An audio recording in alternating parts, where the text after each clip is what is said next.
Hey everyone, thanks for joining. Just in a couple, we have quite a bit of content to get through today, so I didn't want to wait for too long. I see a few people still rolling in, but we have a really good group today, so I'm really excited for that. We have some pretty exciting topics, including a new feature that was released just earlier this week. So we'll be sure to get into it. So yeah, let's get started. So. For those of you that don't know me, my name is Brent Rogerson. I'm a ITS sales engineer. I've been hosting these sessions for a number of months now. And every month what we try to do is we cover a series of topics and we rotate through them. And I've been helping host these for a few months, and we're starting to see a great turnout every round that we do of this. So I'm taking from that indication that our users are getting a great amount of value out of this, and we're going to keep them going as long as we're seeing lots of people attend. So it's very exciting. And today I'm joined by Olivia. She's our traffic engineer. She helps us a lot with lots of our material. Many of you probably have met her at this point. I think Olivia, you're back and you're on now. Do you want to do a quick little intro of yourself? Sure. Hi, everyone. My name's Olivia Babcock. I've met a few of you, maybe not all of you. I am a traffic engineering specialist here at MayaVision, so I work with our customers to kind of train them in ATS-BMs and make sure they understand what their data is telling them and try to really drive at some changes to improve your traffic networks. So happy to be here, and I'll jump back into the presentation in a little bit, but I think Brent's going to kick it off for us. Great, thanks, Olivia. Yeah, so we kind of alluded to a little bit. The agenda is pretty packed. So I'm gonna at the beginning here just go through kind of a foundational component. Most of you probably are familiar with our corridor construction within TrafficLink, but I just want to cover it quickly just so everyone remembers the corridor, where some of the data is that we're going to be talking about comes from, and if you don't have corridor set up in your network, let's get some set up and let's actually go through it. So I'll cover that for a minute. I'll quickly do an overview of some of the intersection health features that you've probably heard about before, and Olivia will take us through a series of examples that at least that she's tackled recently and has a good before-after type scenarios out of those alerts. And then at the end, Olivia will help break down a new feature that was launched. We're really excited about adding level of service into our calculations on the report card, both at a network level and a corridor level, including not just level of service, but also delay for network and corridor. So pretty exciting things to show there. But let's get started. Actually, sorry, right before we get started, feel free to ask questions, and we do get that there's going to be quite a bit of content to cover today.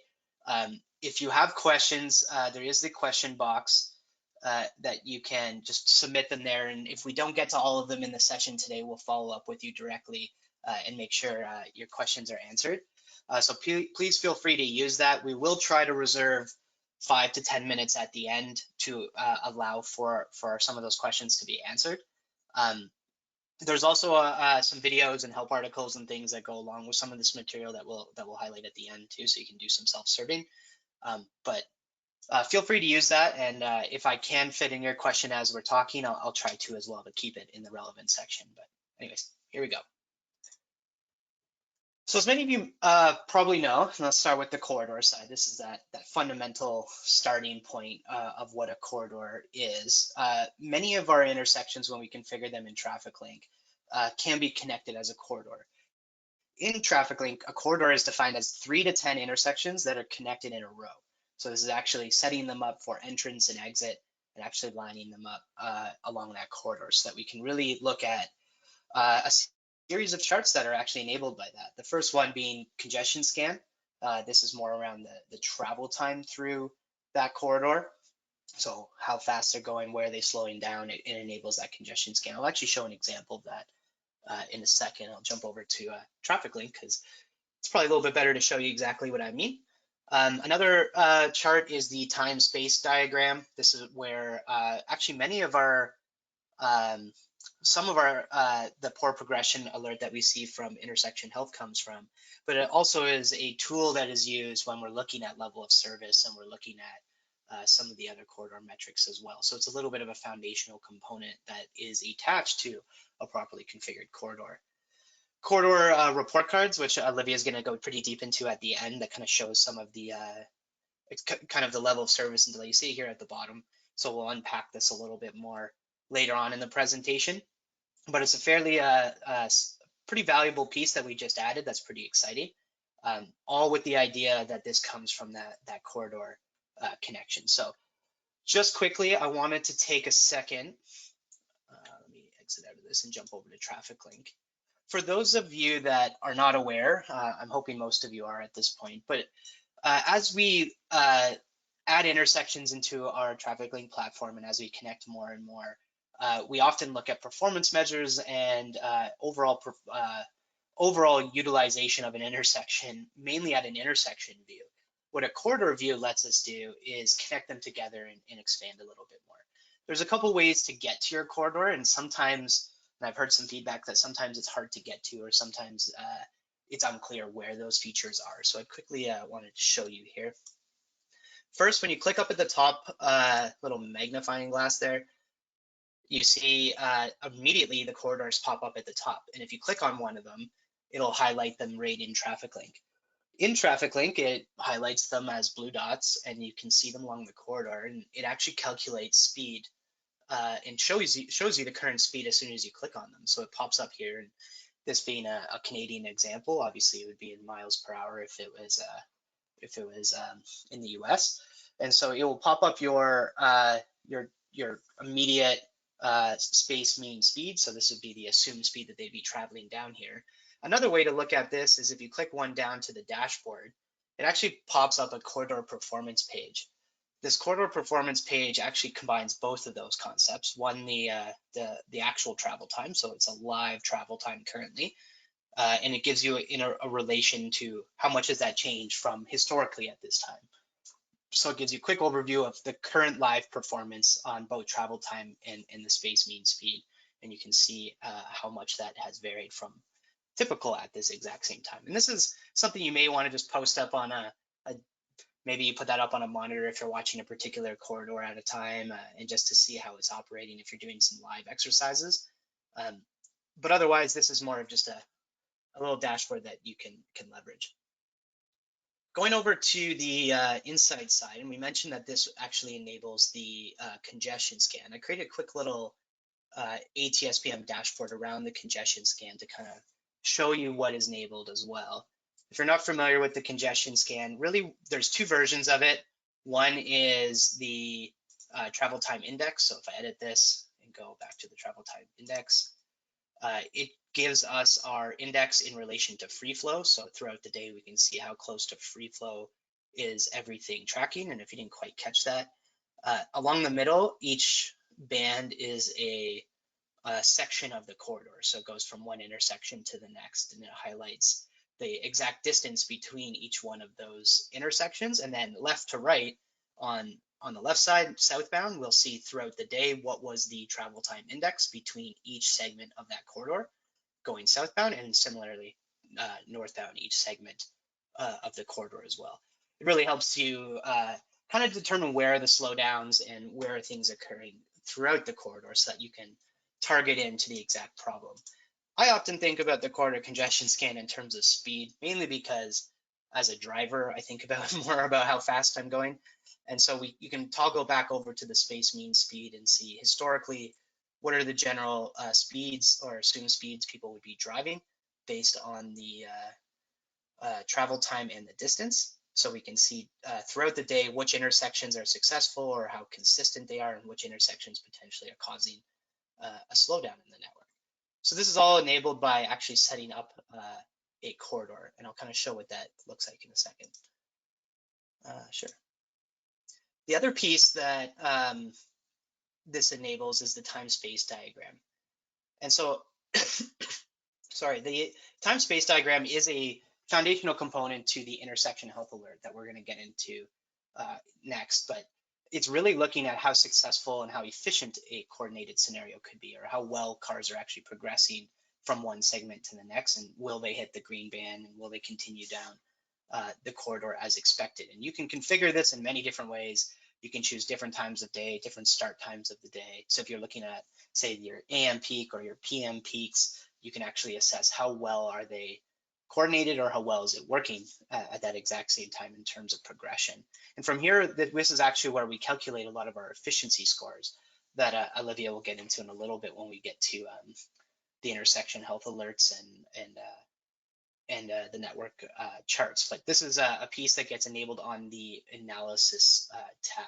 It allows you to look at the corridor as a whole. There's another chart type here too, that's arrivals on red, that you can use as a corridor level. So you can actually look at the arrivals on red down a corridor. However, it does require that there's those advanced metrics. The approach zones are set up, so that's why you'll see it blank, is if there is no advanced detector set up at an intersection. But you can look at arrivals on red all the way through for that reason. Last on the report card, which I won't get into too much just now, just to show you where they are.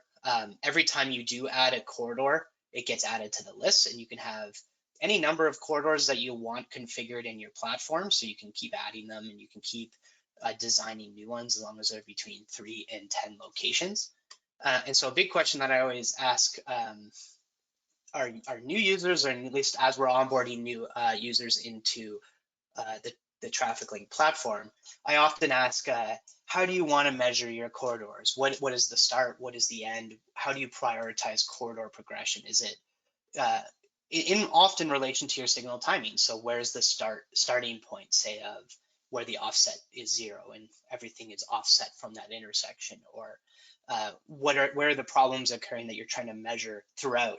And so at this particular corridor that we are looking at, as an example, if I just click on it again, there's actually a train station in the middle of this corridor. So how effective is the corridor here in terms of travel time when there is a complex scenario of, say, a train station right in the middle of that corridor? How does that impact the corridor, and at what times of the day does that impact the corridor?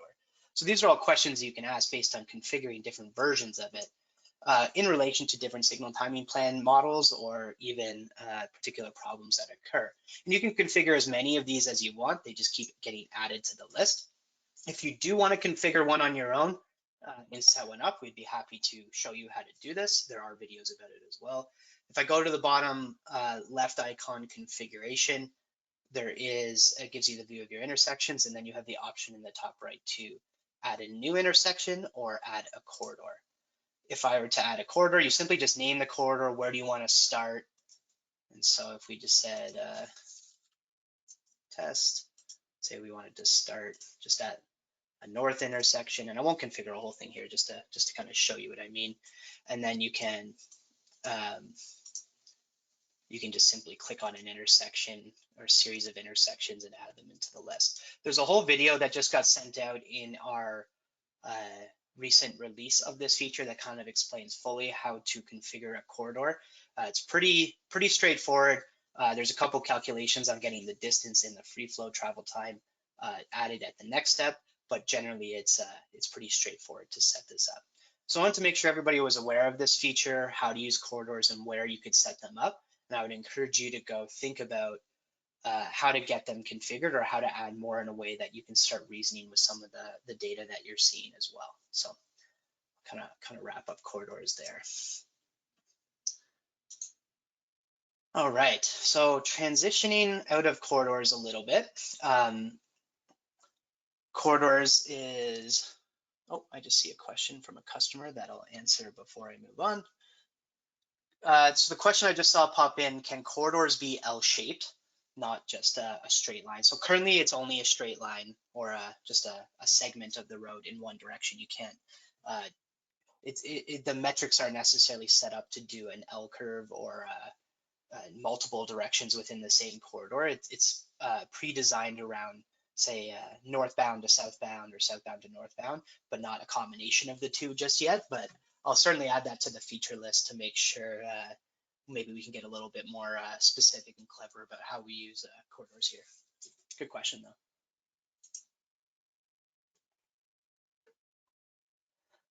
So let's pivot a little bit over to intersection health, and throughout the next few segments here, and the reason, and you'll kind of get why we talked about corridors a little bit first. Through the next few segments, we're gonna show a few features, but some of them are gonna be specific to what a corridor provides. So I'll quickly go over similar things you probably heard around intersection health, and then I'll hand it over to Olivia for some examples.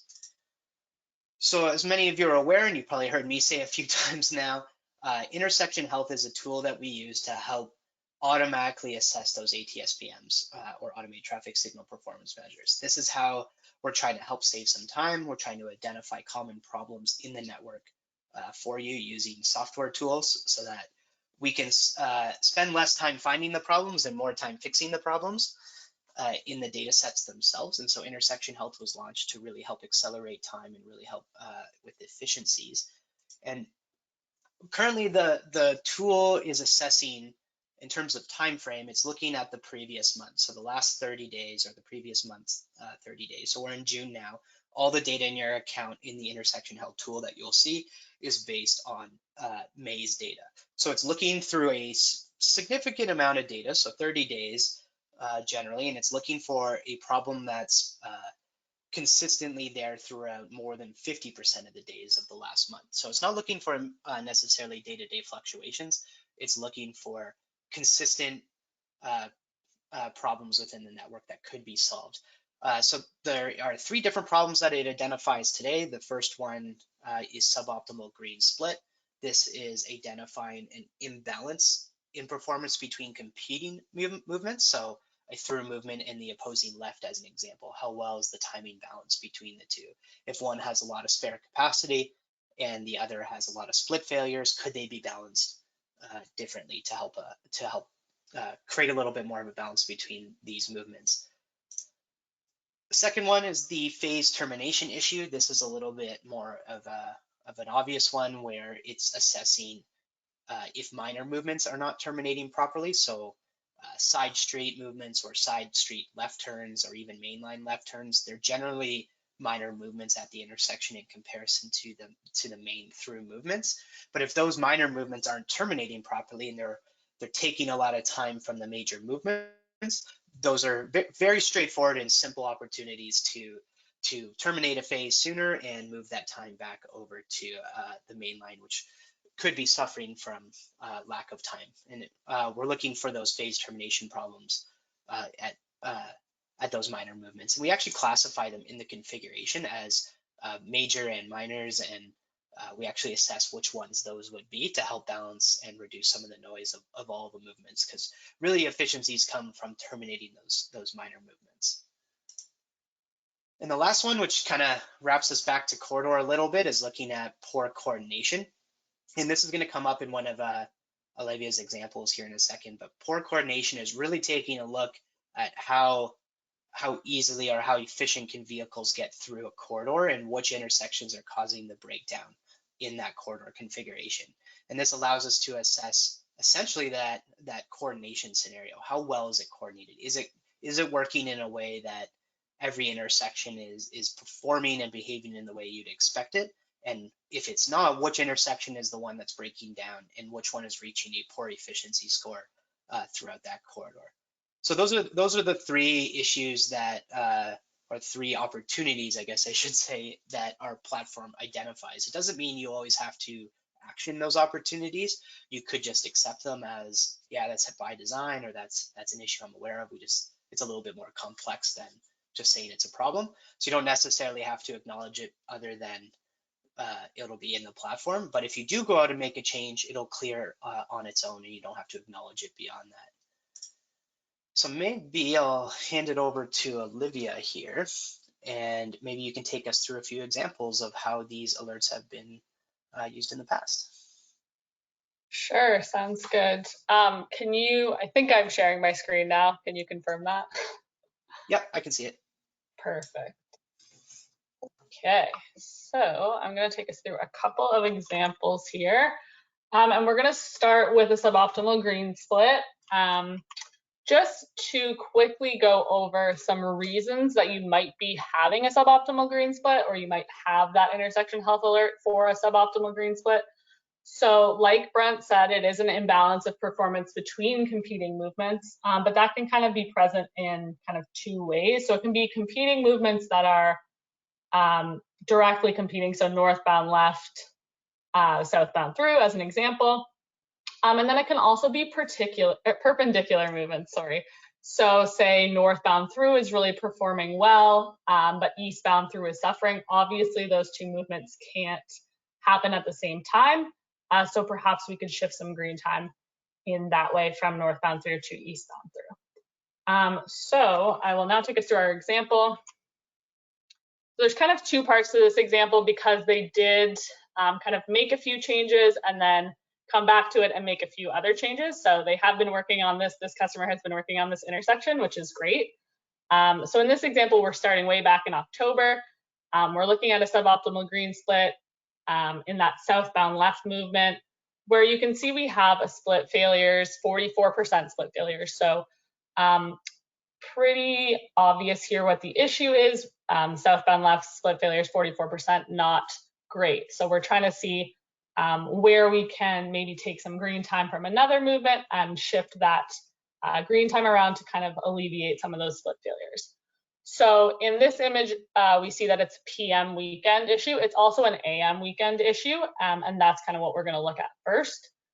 So like Brent said, in October, this is October data, so this would have been what I was looking at in November, so the previous month's data. So to begin with, we can look at, in our analysis view, the intersection at a whole. This is for the entire month. This is all of the movements, split trends in one view. So really easy to see kind of where performance is lacking and where there's maybe some more spare capacity. So right away, we can look at those direct competing movements of southbound left and northbound through, and you can see why this is being flagged in our system. So we have that southbound left movement. We're looking at the AM, so that is from 6 a.m. to noon, and we can see there's that significant spike in split failures, kind of around 6 a.m. to 9 a.m., say, and then it kind of holds until noon. So definitely some significant split failures. Whereas the competing movement northbound through looks great. Lots of spare capacity, kind of about 40 to 50% spare capacity. So definitely some availability of capacity. Maybe we can shift some green time. So from there, what I generally do is go back into our Insights tab and start open a workspace and start bringing up some charts. So generally what I do is I bring up that individual split trend diagram for that southbound left movement. So you can see this is October, and you can see directly I've kind of put a square around the particular area of concern here, which is again from about 6 a.m. to 9 a.m. And then I'm going to look at exactly how much green time is being given to that movement. You might know this offhand about your own organization. I work in kind of a ton of them, so I'm not always aware of exactly how much time is being given there, so I check that. So here I picked kind of a day at random that was a weekday, and I can see that during that exact time from 6 a.m. to 9 a.m. we have a green max of 7 seconds. So pretty short green max, and it does look like it's maxing out basically every cycle. So you can see why there would be split failures. So next I would look at the opposing movement. So we're going to look at that. Sorry, before I look at the opposing movement, I'm just going to show you they had made a change. So this is the next month's data. So this is November. And we can see, oh, wow, that there was a big improvement. So when I was looking at this data, I saw this first and thought, what did they change? What happened? Was it just a decrease in volume? Was it just kind of happened to work out like that? But in fact, they did end up looking at this data and making an action, so making a change. And they just changed that minute or that max screen time during that 6 a.m. to 9 a.m. period from 7 seconds to 11 seconds. So simply just added 4 seconds to that max. And we can see that it made a big difference. And in fact, that AM notification actually did go away the next month. So they made kind of a small change and there's no longer an intersection health alert there. Just to bring up the opposing movement, since maybe you thought, okay, well, maybe northbound through is now suffering a little bit. But we can see we have October here on the left, and we have November here on the right. And both charts look to be about the same. So still lots of spare capacity during that northbound, or in that northbound through movement, but significant improvement in performance in that southbound left movement. So they did make that change, but there was still an issue in the southbound left during the PM. So they kind of kept working at it. I checked back in a couple months later and saw that that was still an alert. So you can see how that's still an issue. Southbound left during the PM, kind of from noon until 9 p.m. We still have significant split failures and still lots of spare capacity in the northbound through. So again, what they did here, I'll just show the comparison again. This is November during the PM, and we can see we have that green max of 11 seconds until 3 p.m. And then the green max goes down to 6 seconds from 3 until 7, and then kind of picks back up. So you can kind of specifically see from 3 p.m. to 7 p.m. when that green max is quite short at 6 seconds, we have significant split failures. So again, I checked back in kind of a few months later in April, and there had been a significant improvement. I wasn't sure again if it was volume related or it just kind of happened to work out like that. But when I checked in on the phase interval graph, they had actually made a change where the green max was moved to 12 seconds from 9 a.m. to 9 p.m. So a significant change here. And when I checked back in most recently on the May data, there's no longer an intersection health alert here. So they did make these small changes and there's no longer an alert there. So we're going to move into another example for phase termination issues. Again, I'm just going to kind of review a couple of reasons that you might have a phase termination issue pop up. So this could be something like a long minimum green, an over-designed green time, so it could be an over-designed minimum green, over-designed maximum green. Maybe if you have fixed green or fixed timing plan, it's just too long of a green time. Could be related to passage time or extension time. That's kind of getting into the really details, but if you do have a really long passage time, you could kind of be having 5 or 6 seconds at the end of the phase where no vehicles arrive, but it's still getting the green, so that could be an issue. There are some times where we see a phase termination issue related to lagging left turns, as well as concurrent left turns, which is kind of the example I'm going to look at right now. So phase termination issue, this is from a couple months ago, PM weekday for this eastbound left movement. So you can see right away, eastbound left has 93% spare capacity. So really not using much of that green time at all, pretty inefficient. Can we terminate that movement sooner? Why is there so much spare capacity there? So that's kind of what I'm trying to understand. So I would open up a workspace and start bringing up some charts. So here I have my split trend chart for that eastbound left movement. It is protected. And as you can see, 93%, when we see it, it's really obvious. A ton of spare capacity, not using that green time at all. So how much green time is it getting? Is it getting a lot of green time? I'm going to bring up that phase interval chart. So here, something that kind of alerted me to what is happening here. I was a bit confused. You can see that it's actually hitting that maximum green value of 20 seconds semi-frequently. So if you think about a movement not using its green time, you wouldn't think that it would be maxing out, right? You'd think it might be hitting the minimum every single time, not getting very much green time at all. But here we can see, oh, it is getting green time and it's not using it at all. But why is it getting green time? So that signals to me that we might have a concurrent left turn. So perhaps this is attached to the opposing left turn. So I'm going to bring up the westbound left charts.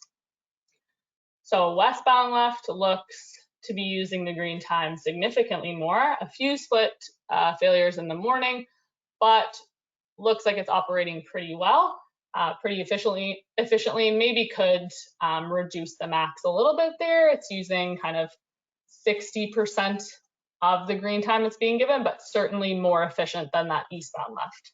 And then when we bring up the phase interval, it becomes even more clear. It's the exact same.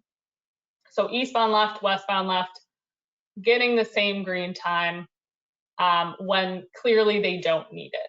So it looks like these turns are tied, so they're happening concurrently, which means that basically if that westbound left is actuated, but the eastbound left is not actuated, it doesn't matter, both phases are running, which is why we would have kind of all that spare capacity in the eastbound left. So the solution here would be maybe to untie them if you can, where basically if the westbound left was actuated and the eastbound left was not, that westbound left would get the green, and then you could also run the westbound through. And then when the westbound left phase ended, then you could run your eastbound through, something like that. Another place where you could look to see, to kind of confirm this, is in your turning movement counts. So this is what our turning movement count looks like for this intersection on April 28th, so just a weekday during that time. And you can kind of clearly see, without even looking at the numbers, just the westbound left thickness of that kind of orange band, significantly bigger than that eastbound left red band here. So if you actually look at the numbers, it's about 2,700 westbound left versus 371 eastbound left. So quite a significant difference. So clearly the eastbound left does not need all that green time. Okay, so on to our last example before I get into kind of our newest feature, poor progression quality.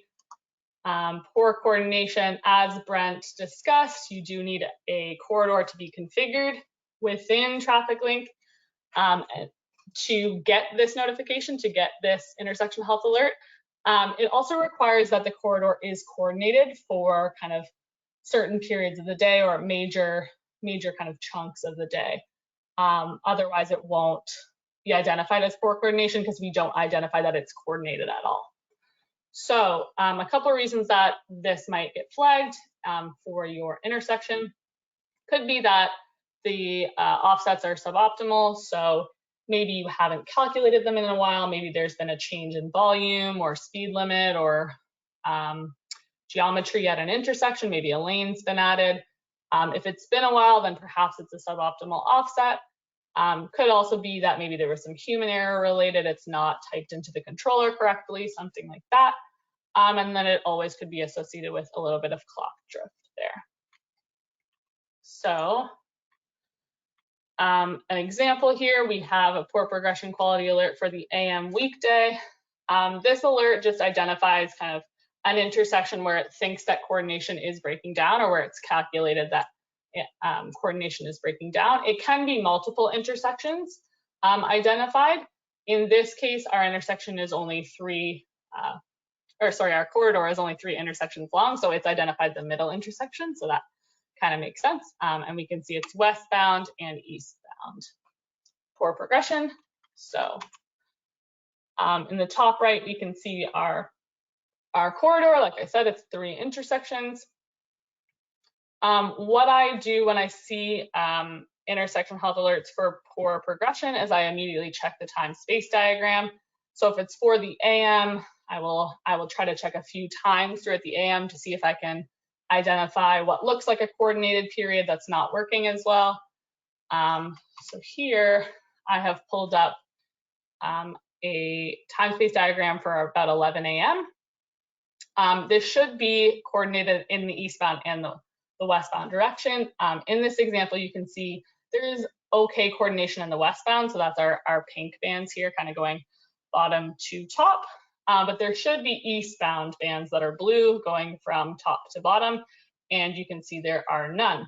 So clearly, if we're calculating kind of bandwidth from one intersection all the way through the corridor to the end, we're not getting any bandwidth in one direction, so that's kind of gonna mess with our calculations and our efficiency score, and the central intersection will be flagged as a progression quality issue. So first thing to notice here is that all of these intersections have the same cycle length, so that's kind of how we can tell that it is coordinated. That's kind of the easiest way to tell. But then, like I said, we have no eastbound coordination here. This is kind of where the band would be that I've drawn in here, and you can see basically in all of these examples, the top intersection and the bottom intersection kind of line up, but the central intersection, you always run into that red, so hence why it's being flagged as the progression issue. So here we would recommend maybe recalculating your offsets and taking a look at maybe if they've been inputted correctly. Okay, so that is our intersection health portion. I have a few slides on our network-wide summary metrics, and then maybe at the end we'll get into some questions if there have been any. Actually, I'll just check quickly if there's any questions. Yeah, there was one question about competing movements back when you were talking about I can see it, but I can't make it. Sorry, can you read it to me, Brett? I can't Sure. see it.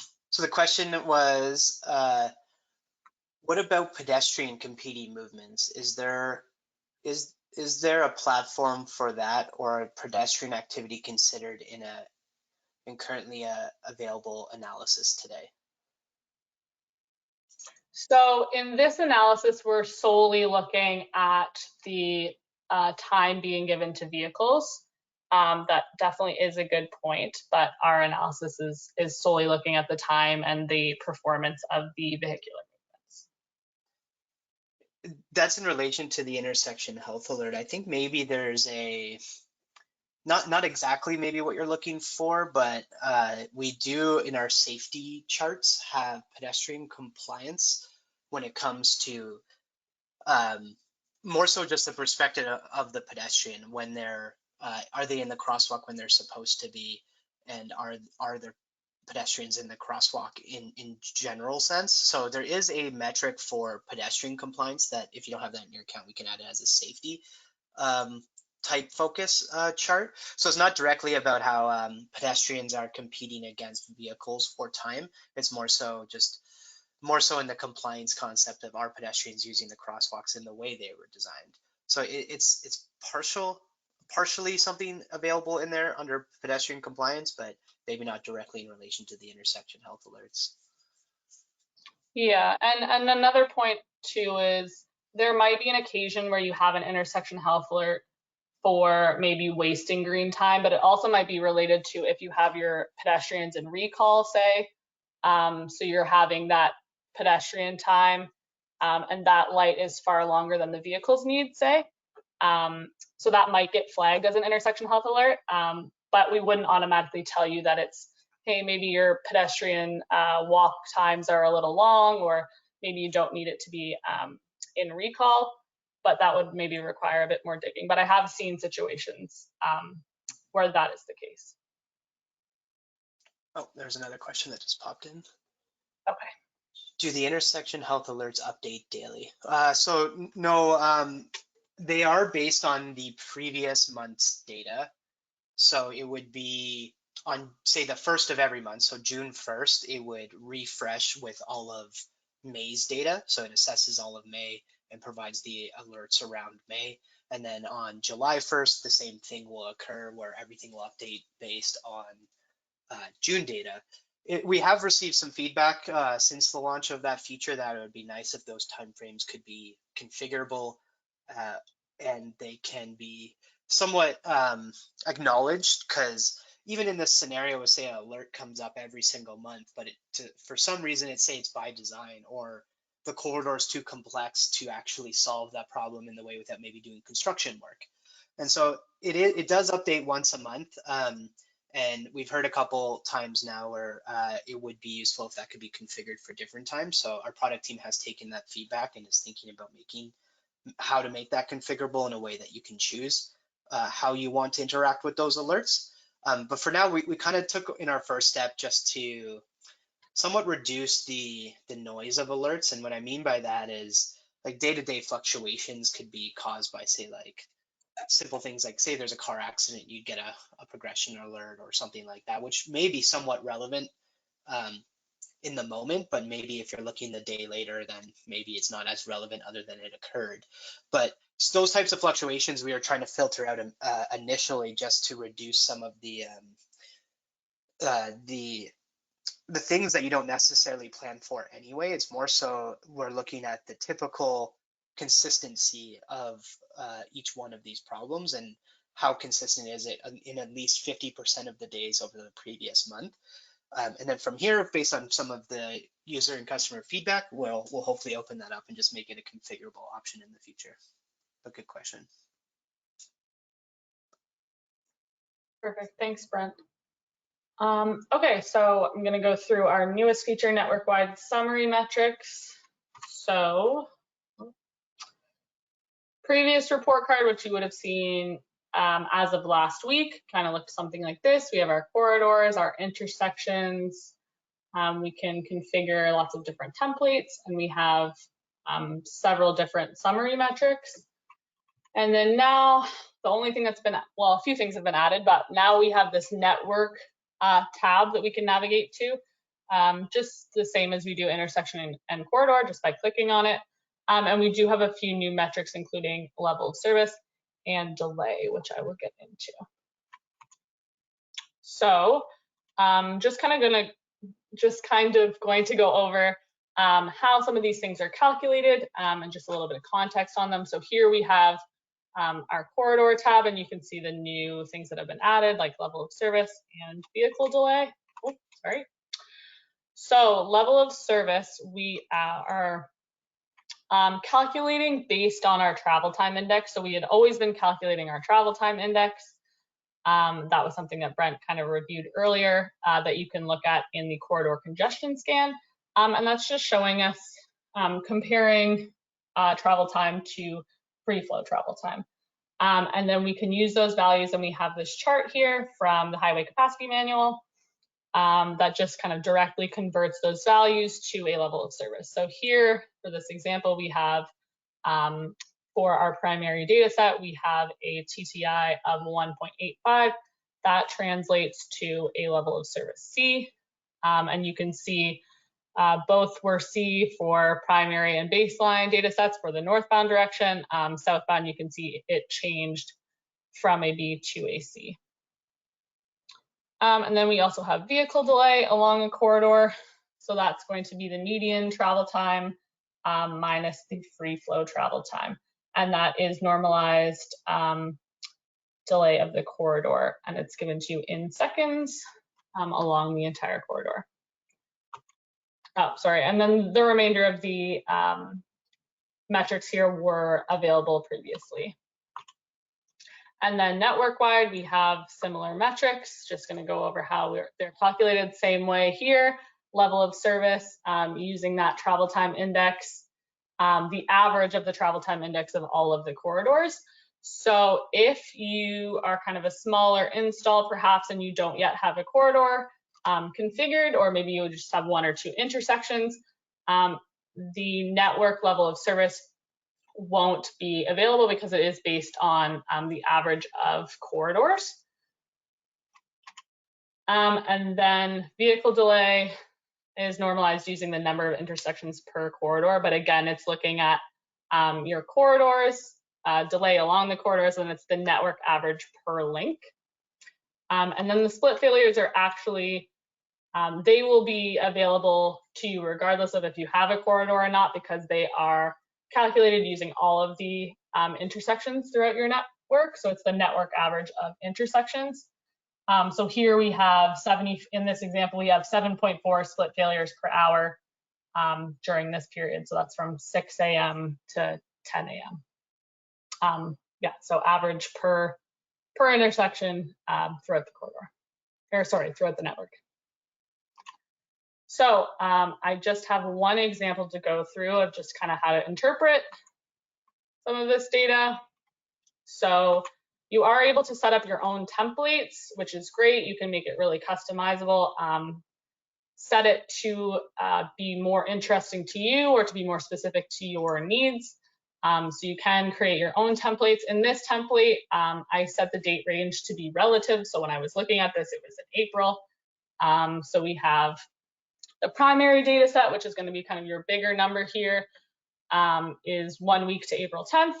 And then your baseline data set, which is what you're comparing to, is going to be 1 week to April 3rd. I'm looking at the weekends only. Again, that's completely configurable. You can select just Tuesdays, you can select just weekdays, you can select Wednesdays and Saturdays, completely configurable.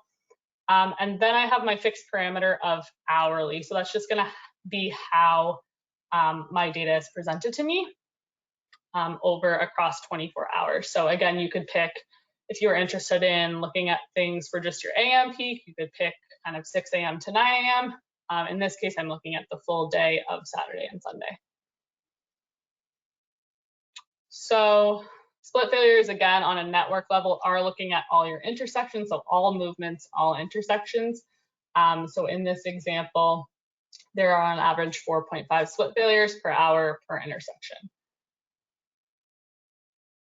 So again, level of service A, meaning that the average of the travel time indices, so TTI, along the corridors configured for this network fell somewhere under 1.18. So that's again from the table that we took from HCM, where TTI again represents how much slower or faster travel time is compared to free flow, where free flow is 1. And then vehicle delay. So we see here your baseline period had a network average per link of 4.3 seconds of delay, while the primary period had 3.9 seconds of delay. So you can see that was a decrease in delay of 9.3%, which is why it's green. It's green because in theory, a decrease in delay is a good thing. We want to decrease delay, hence why it's green.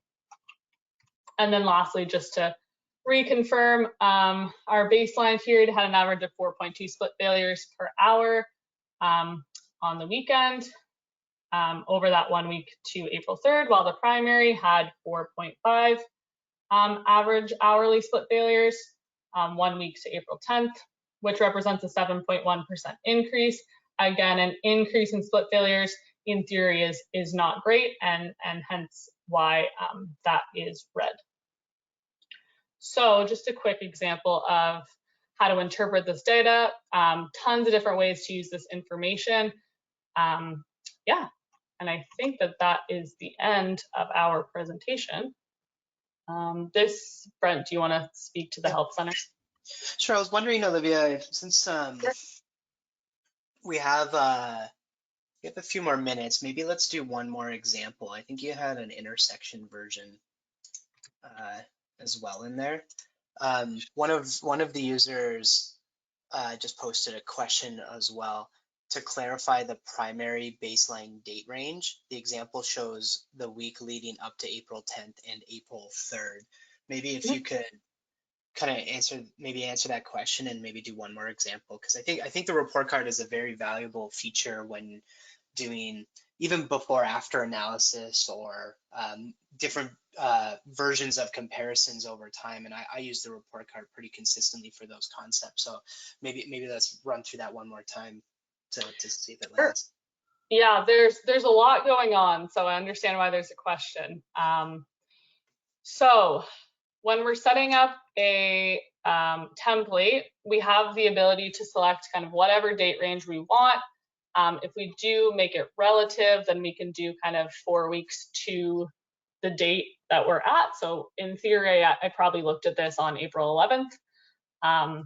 So here we have our primary data set. That's going to be the larger data set. And then baseline is what we're comparing it to. So it's usually in the past.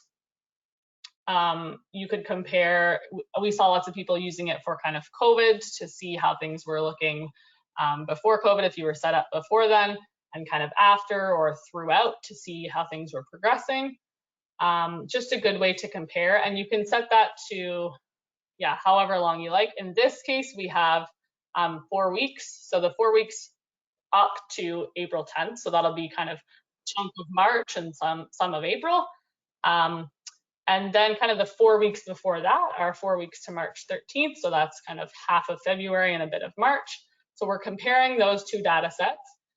In this case, I selected Monday, Tuesday, Wednesday, Thursday, Friday. So we're looking at all of the weekdays, and I'm looking at 6 a.m. to 10 a.m. So again, kind of looking at weekday AM peak, which is the name of this Yeah, this is the name of this. So this is the intersection tab. So I'm going to just look at an intersection example because we can look at this on an intersection, corridor, and network level. And intersections are available to everyone. You don't need a corridor to look at the intersections as long as you're installed. So major street approach volume. So that's a good one to kind of gauge if there's been a big change in volume. For this one, you do need advanced detection, but this is telling you that basically in your baseline data set, so kind of part of February and part of March, you had 366 hourly vehicles during that 6 a.m. to 10 a.m. period, kind of on average.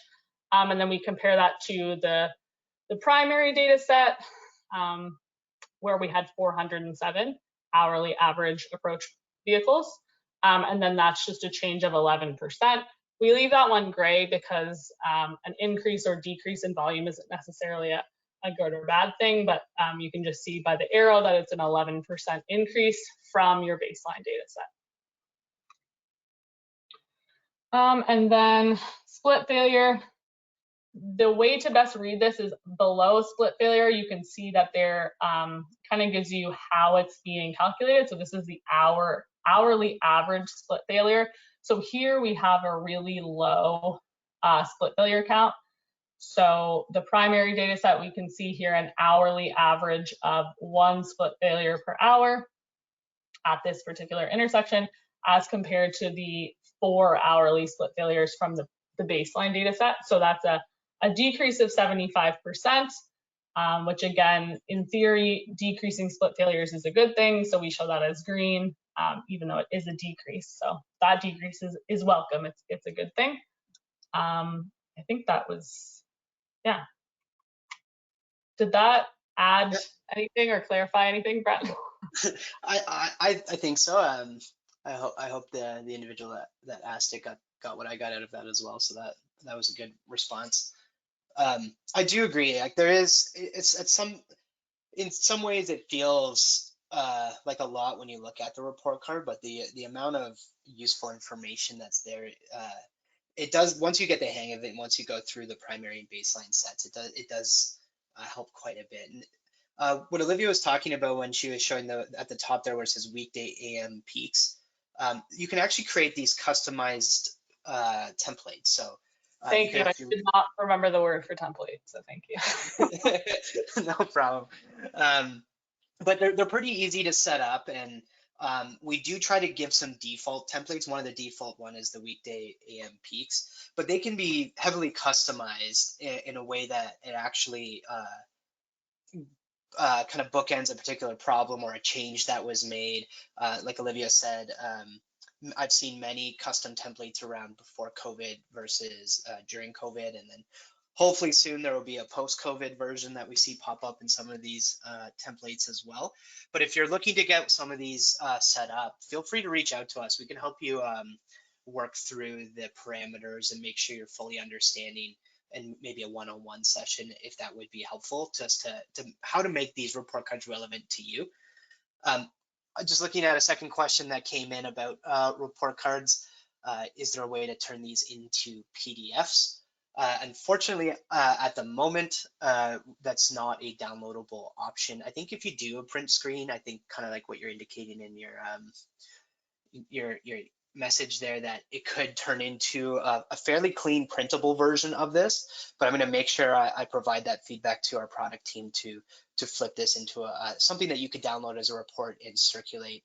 One of our actual ideas around this was to somewhat turn this tool into a daily digest, or I'll say a weekly or monthly, whatever the parameters you want to set, and it actually shows up in your inbox as an email in that time interval. We were actually thinking that may be the easiest way to forward it along or provide that chart to other people.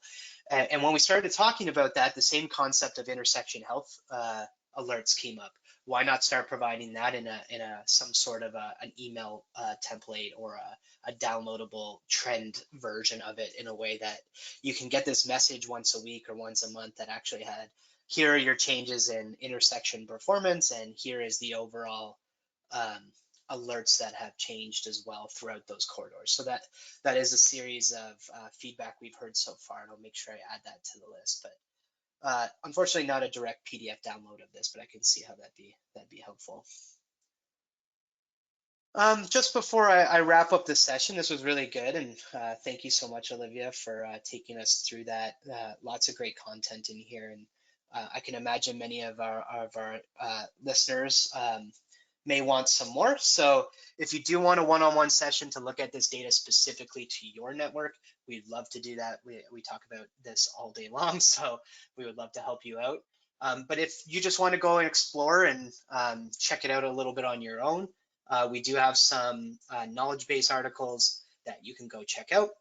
Catherine, our trainer, she actually just created a really great video on creating corridors and some of the network metrics here that we've shown today. So you can go back and look at those videos. Those are available on our training hub. I think it's called training.myovision.com. If you go there and click like on that video hub, it takes you right there. But so there's lots of great video articles, and we'll make sure that everybody knows where those are at. But yeah, so really excited to see how some of this data gets used, and maybe a couple stories about how it's been able to highlight some improvements. We're very interested in highlighting the ROI of changes that are being made. To us, it's always so powerful when you use a report card tool to show a before after and show iterations of improvements and really show the power of automated traffic signal performance measures. When you go from spot level studies, slow iteration on changes, to the ability to do fast iterations using ATSPMs, the report card becomes a very valuable tool in measuring the work you're doing and the impact that you may be having on the network. So for that reason, we'd also would be very interested to hear if you think there's anything missing in the report card. What else could we add? What more charts that you would like to measure before after with, and we can keep providing that feedback to our product team. So well, I think that's it for today. Quite a bit to think about and play around with. Get into TrafficLink, check it out. Let us know if you have any questions. We'll hang on the line for another minute or two, see if any more questions pop up. But if that is all for today, thank you so much for joining us, and hopefully we'll see you next time. So we'll hang out here for a minute, and if we don't see any questions, we'll just wrap it up. Thank you so much. So far, I'm not seeing anything come in, so we'll wait one more second.